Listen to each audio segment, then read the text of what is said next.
En cuisine, même les plus petites erreurs peuvent vraiment affecter le goût et la qualité globale d'un plat. On entasse la viande dans nos poêles, on suit mal les recettes, on brasse trop nos pâtisseries.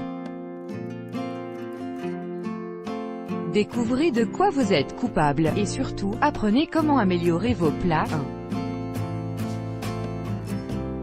1. Ne pas goûter au fur et à mesure. Crédit photo, Foodal. Ça peut paraître évident, mais il faut goûter à ce qu'on cuisine souvent.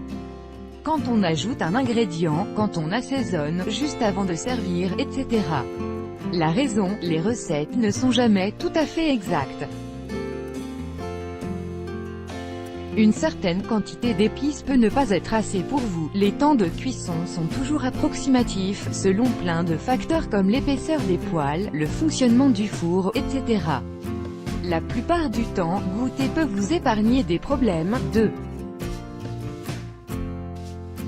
Ne pas lire la recette au complet avant de commencer. Jeff Sheldon, UNS Splash. Même quand elles sont bien rédigées et testées, les recettes cachent parfois des surprises, par exemple, un ingrédient mystère qui se révèle à la fin ou encore une étape à laquelle on ne s'attend pas et qui prend pas mal de temps.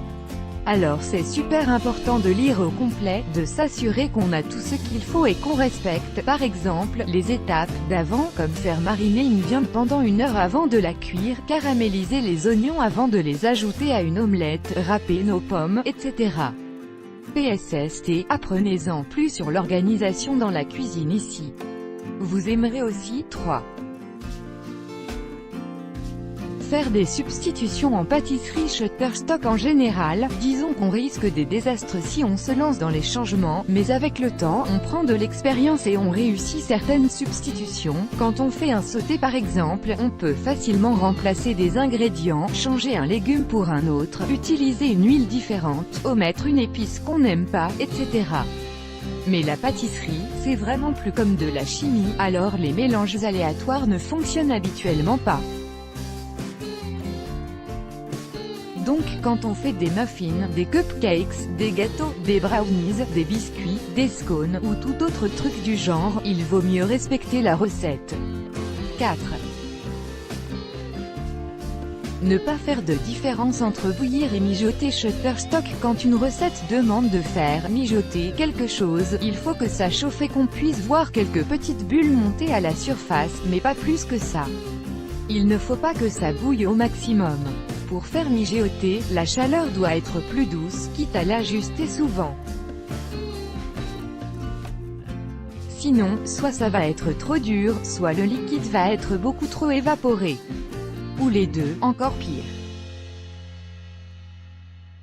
5. Trop remplir ses poêles. Techician.com. Quand on fait revenir quelque chose dans une poêle, il ne faut pas trop en mettre dedans. C'est vraiment préférable de laisser de l'espace entre chaque morceau et de procéder en plusieurs fois si nécessaire, ou d'utiliser 2 poêles.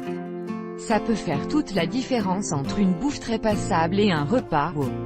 La raison est simple, si la poêle est trop pleine, la vapeur qui se dégage en cuisant n'a pas d'endroit pour s'échapper, alors les aliments bouillent au lieu de griller. 6. Ne pas traiter les blancs d'œufs avec assez de respect dans le sens où ils ont un caractère pas facile et qu'il faut les manipuler avec beaucoup de soin.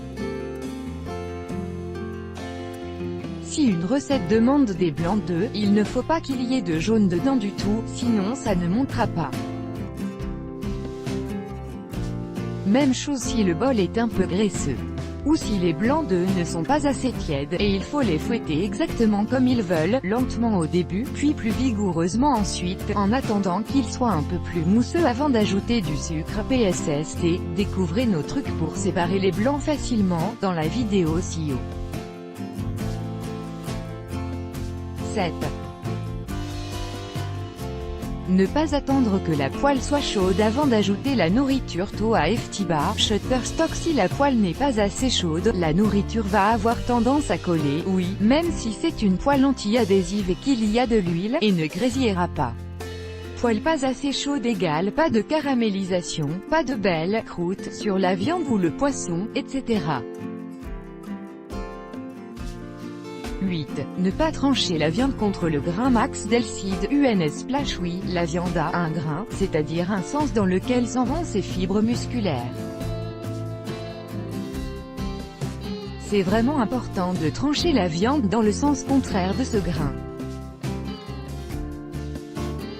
La même pièce de viande, avec la même cuisson, sera super caoutchouteuse si on la coupe dans le même sens que le grain, mais super tendre si on suit cette règle. 9. Bardasser la pâtisserie. Jennifer Pallian. Muffin trop dense, gâteau pas moelleux, biscuit dur comme de la roche. La pâte a probablement été trop brassée. On peut mélanger la pâte vigoureusement au début, genre pour défaire le beurre en crème avec le sucre et les œufs, pas de problème. Mais une fois qu'on ajoute la farine et les autres ingrédients secs, attention.